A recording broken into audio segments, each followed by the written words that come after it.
ఈరోజు దేవుని వాగ్దానం.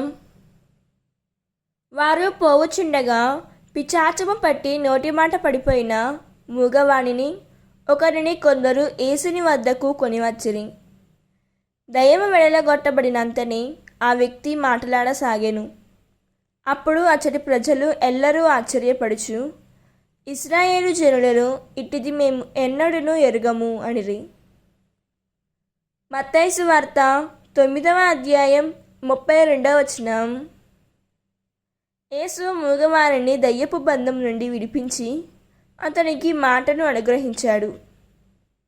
ఈ వాక్యం మనకు ఏం చెబుతున్నదంటే, దీని వలన యేసుకు ప్రతి బంధంపై అధికారం ఉందని తెలుస్తుంది.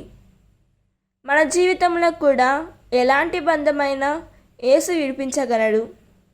కాబట్టి విశ్వాసంతో ఆయనను ఆశ్రయించి ఆయన మహిమను ప్రకటించే జీవితాన్ని జీవిద్దాం.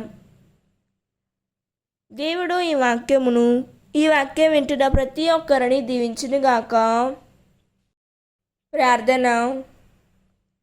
ప్రియమైన పరలోక తండ్రి, నీవు అసాధ్యాన్ని సుసాధ్యం చేసే దేవుడవు.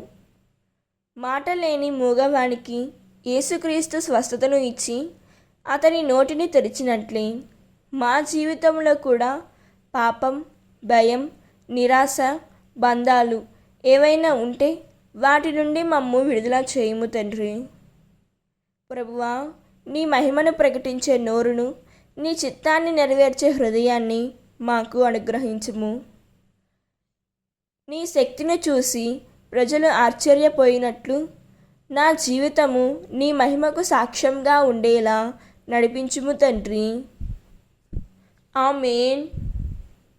God bless you.